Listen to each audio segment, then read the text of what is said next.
What's good? You know what time it is, right? About to go on a boys trip. Hey man, you a little sucker for love, Rock. Word up. I should have seen you was trouble right from the start. Welcome back, boys, to the first spot of the day. We are here in a remote island called Nusa. And the only reason I'm here is because, if you guys remember from my first vlog, I do work a 9 to 5, but recently I was able to get a remote position. So I thought to myself, you know what? Now that I'm remote, I don't have to go to the office to do work. I could just do it at home. I thought to myself, why do it at home when I could just hop on a boat and go to a different island and do it there? So yeah, I've decided to take you guys with me, and I want to show you the potential of what's possible when you have the freedom. So let's go on an adventure, guys. Look at these guys. Look at look at this guy.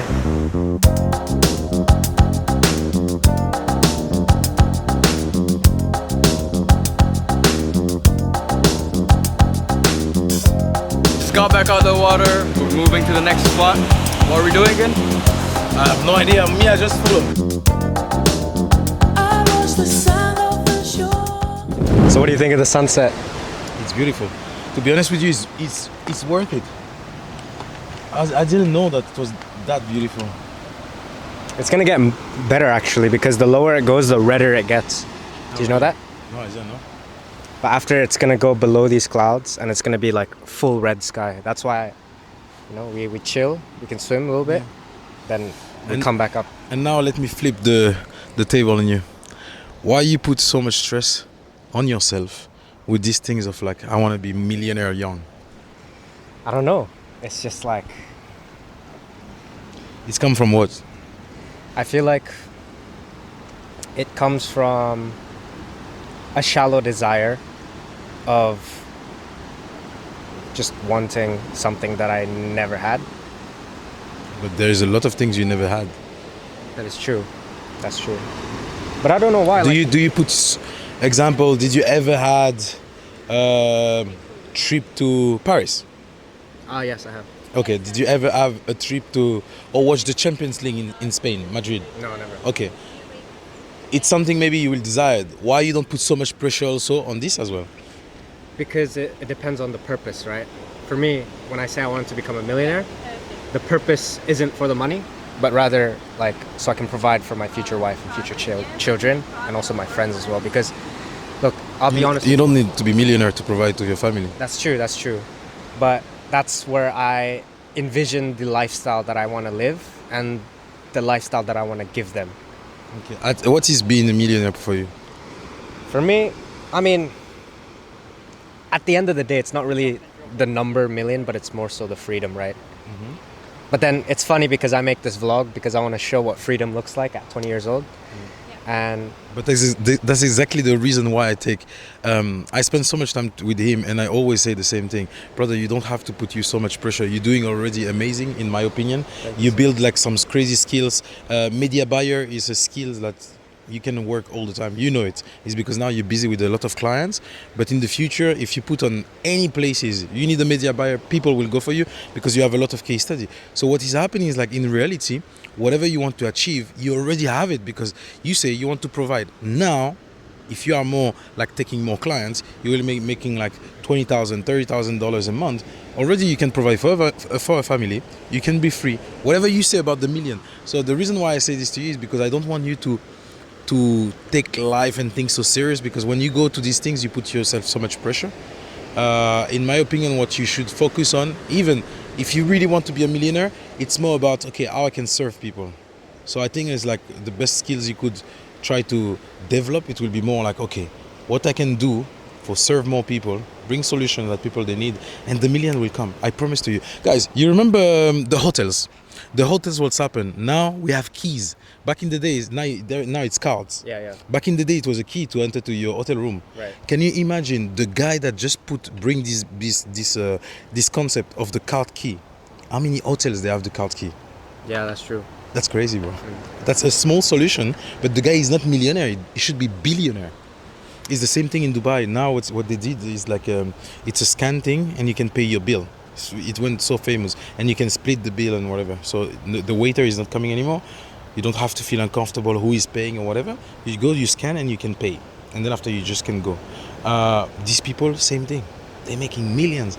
So sometimes it's not about like how hard you work. It's about like what you will bring at the right time for people. So what I wish you is just about like you continue to enjoy this, because for me, he's already rich. Guys, Indonesia is amazing. You have an amazing culture. Your mom, she's amazing. You have amazing friend that I met today. For me, you're already a millionaire. Thank you so much. I understand though. Yeah, bro. And that's what I want to show them, you know, what freedom looks like. But, you know, sometimes it gets to your head. You get in your head, you're like, fuck, I want freedom. But in reality, it's always in front of you. Yeah, bro. Look. Example, like today, which day is today? Friday.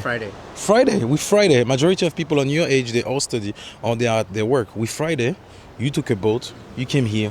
We have a nice hotel where we're staying. We have nice bikes. We came here, we have some drinks, we have some dessert. The guy is paying for his things, his drinks. He's 20 years old. He's killing it. He is killing it. Plus, for me, Indonesia is the best place to scale a business, in my opinion. Because you have a low cost of living and it's crazy. It's amazing. I mean, like, you can scale a business everywhere. What he's saying to you about be free, it's amazing.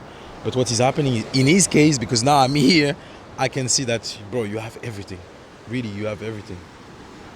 So That means a lot to me. Make it happen. Thank you so much. That actually means a lot to me. That was peak wisdom right there.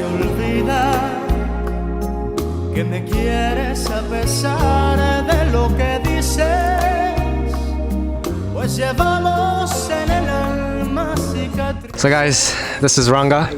He's also half Japanese, just like me. Like, if you had to say some words for the vlog, for the people, what would you like to say?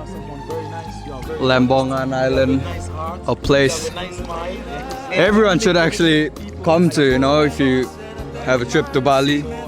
Look at the waters, watch the sunset, have a few beers with the boys, and just vibe out. For those guys out there who are stuck in their room, working every day, getting the money, but also not enjoying their life, I have some words for you. Look up, open your eyes, because freedom is right in front of your eyes. The freedom that you chase, as Kurt said before to me, has always been in front of you the whole time. You just have to look up and open your eyes. What a way to put it, man. The other brother, G Rai, what would you like to say to the people? What's up? What's up to all the viewers watching? Make sure to always if you're stuck in your house or whatever, make sure to step outside and look around and look around. Look at nature. It's truly a blessing to be where we're at right now. Yeah, man. Make sure, hey, take a dip whenever you can, bro. You know what I realized? Freedom has always been in front of my eyes the whole time.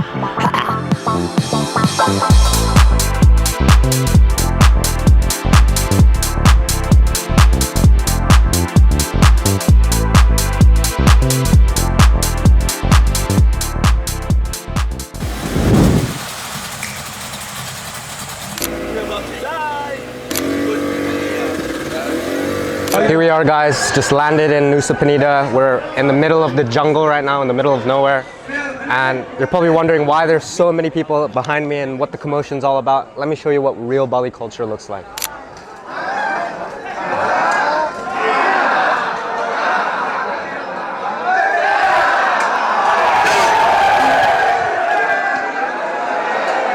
Hey, we about to put 10,000 Indonesian rupiah, bola adil, let's get it. We do not condone this gambling. This is just me showcasing the culture. I do not support this, but I just want to show you what real Bali looks like. Let's see if Ranga wins. Oh. Did you win or did you lose? Right, so I chose 5 of reds, put 10,000, lost it in 5 seconds. Don't gamble, guys. Lesson to learn. Don't gamble. I do not condone gambling, but this is Bali culture. Simply here to show the culture and show you what it's like to have freedom. You know, I'm supposed to be at work today, actually. Even though it's a Saturday, I'm supposed to be at the office today. But hey, this is what happens when you're remote and you have freedom at 20 years old. We do shit like this. Here we are at a random guy's garage. Say hi, G. What's up? Where we at? We Pull over. We had to pull over because it was raining. What's up? Hello, everybody. Enjoy! We are halfway down the famous Kelingking beach, as you guys can see. And I want you guys to look at all those plebeians up there. You see all those plebs just taking their pictures up there, you know. They don't want to come down because this is the path of most resistance. And I'm going to show you why oftentimes it's better for you guys to go through the path of most resistance, because the gift that you can receive after going through such suffering, such hardships, is about to be sick. Do you agree, Ranga? Yes, sir. Here we are, guys. We've made it to arguably one of the most famous beaches in the world. A literal Windows wallpaper in real life, Kelingking Beach. I had to go through hell to get here, and I just wanted to tell you guys it's always worth it at the end.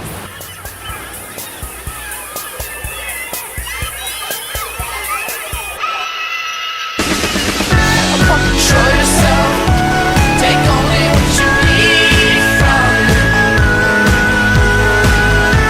a family of trees wanting to be haunted. Sorry to cut the clip short, guys, but I just wanted to get on here and raise awareness on a few things, because there was a tragedy that happened in Kelingking Beach while we were there. And I genuinely believe the whole situation could have been avoided with better safety measures, better improvements on certain aspects of the whole place in general. See, I was with Archie and Ranga, two of my boys, in the water swimming, and we are aware that there's signs that say the water, the beach in Kelingking, when you go down there and you actually swim, it's very, very dangerous, and we understand that. We basically grew up in this kind of climate, so we're very used to swimming in these kinds of waters, so we were quite confident. And thankfully, nothing bad happened to us. We were very lucky. But as we were swimming, Archie and Ranga started shouting, "Yo, there's someone drowning over there, there's someone drowning over there." And when I saw this boy who looked 17, 16, drowning, I'd say 5 meters from where we were, I got out of the water and I started sprinting. Archie started sprinting behind me, Ranga started sprinting. We all sprinted towards the boy. And it was in this moment where I saw the mistake. There were 2 lifeguards holding life vests. They saw the boy drowning and they were shouting and screaming. And they were running into the water. But right before they went into the water, they stopped. They didn't want to go in the water. But I didn't have time to really think about that. I just went into the water because I saw someone literally about to die. So me, Archie, and one other guy went in the water, full sprint. And what's crazy is one of the lifeguards gave me the life vest to give to the boy. Like, it's absolutely unbelievable. You're a lifeguard and you're not willing to go in the water to save someone's life. Like, isn't that your job? But I digress. I still respect them wholeheartedly, because after we brought the boy out of the water, they were there to resuscitate him, get the medics involved, and this is where my second point comes in. After we got the boy out of the water, you know, I was holding him by his leg, Archie got him by his chest, the other guy on the other side, and we all got him out of the water. It felt like no one there had proper education on what to do. Even I myself didn't know what to do, because I was never taught these things, right? We were trying to resuscitate this boy. We didn't know how should we position him. Should we lay him to his side? Should we lay him on his back? Some people were putting him upside down to get the water out. But yeah, it was hectic. But then there's my third point. As soon as the boy was out and the lifeguards were resuscitating him, they called for the medic through the walkie-talkie. And I'd assume the medic would come through helicopter or come through boat, because Kelingking Beach, going down, all the way down to the actual beach itself, it's a very hard climb down.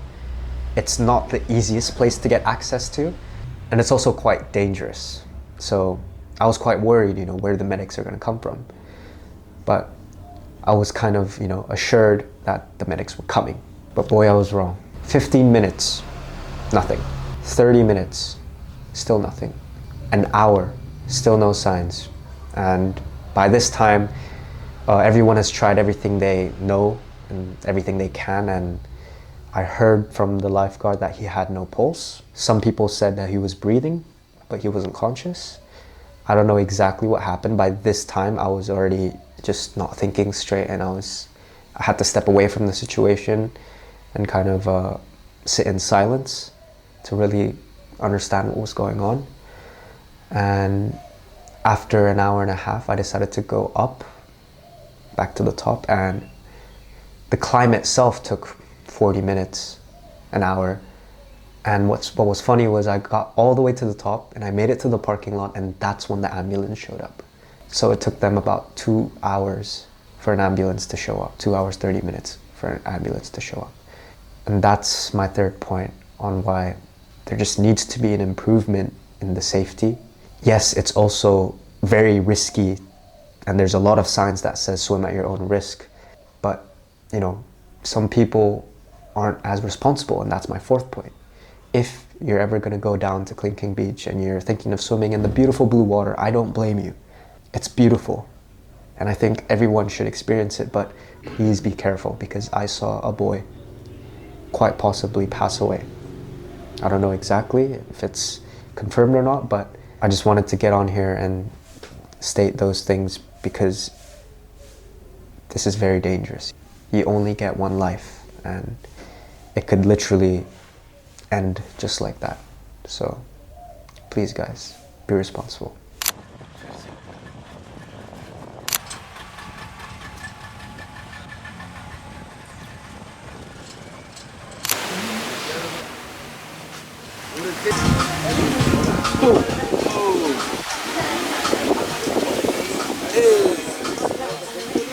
Hey.